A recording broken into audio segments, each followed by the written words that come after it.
How's everyone doing today? This is Zach Allen, and we are going to do a swing analysis here from the down the line view of Tiger Woods and Grant Waite. And I think this would be an interesting study to look at because Tiger has said on multiple occasions that he believes Grant Waite has the best golf swing on tour, hands down, of anybody.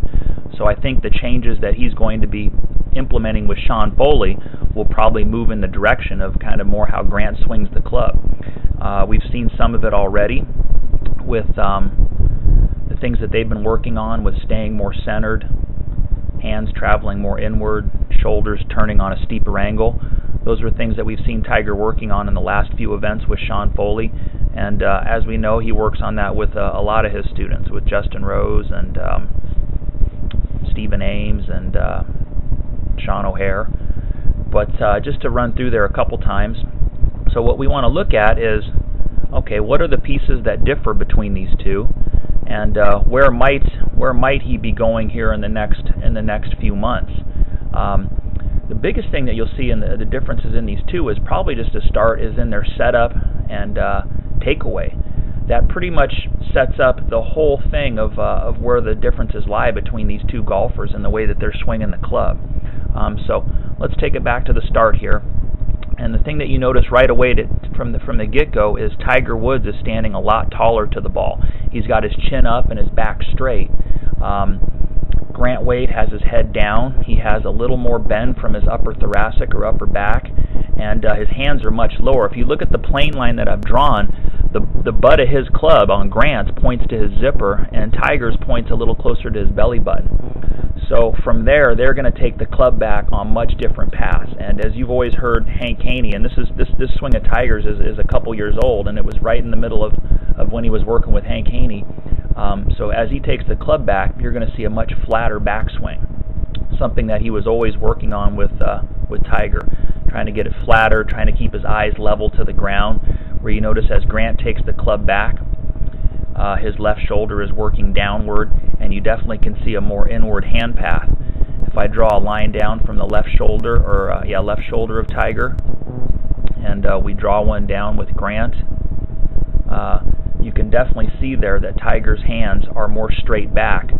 Big difference too in the toe of the golf club.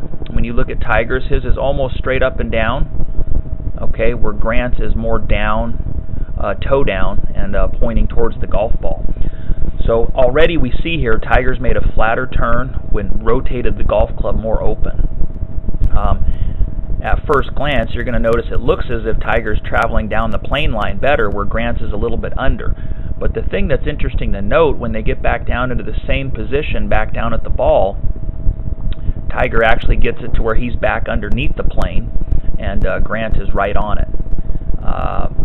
But back into the backswing here, because I think it's really interesting to look at how the setup can really affect how that golf club goes back. In this position, you definitely can see a big difference in these two gentlemen. You can see Tiger in the halfway back position. His hands are up closer to his right shoulder and right bicep, where Grant has the hand path and the club shaft down by his humerus, so he's definitely got a much more inward hand path. As they get up to the top, you notice what people talk about a lot with Tiger lately is that laid off position. All laid off means it's pointing to the left of the target, where Grant's is down the line, maybe even slightly across the line.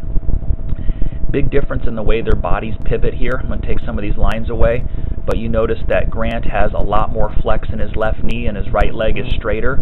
I'm going to draw another line here. You can definitely see by his belt line that his body is turning on a much steeper angle, where Tiger is turning on a much flatter angle. Just let these play through here a few more times. But I think those are some of the changes that we're going to see in the next few months with Tiger. We're going to see something that looks more like Mr. Grant Waite's swing. We all remember that epic battle they had in 2000 during the Canadian Open, where Tiger, on the last hole, to beat him, had to hit that unbelievable 6-iron out of the fairway bunker from about 200 yards over the water on that par 5. And even though Grant hasn't been that competitive in the last years, I don't think it's necessarily because of his golf swing. It probably has to do with other things. But interesting to see here with Sean Foley and see where his golf swing evolves and moves to in the future here, as he moves away from Hank's technique and he moves towards a little different technique here. But If you have any questions, feel free to visit my website at zachallengolf.com. Thank you.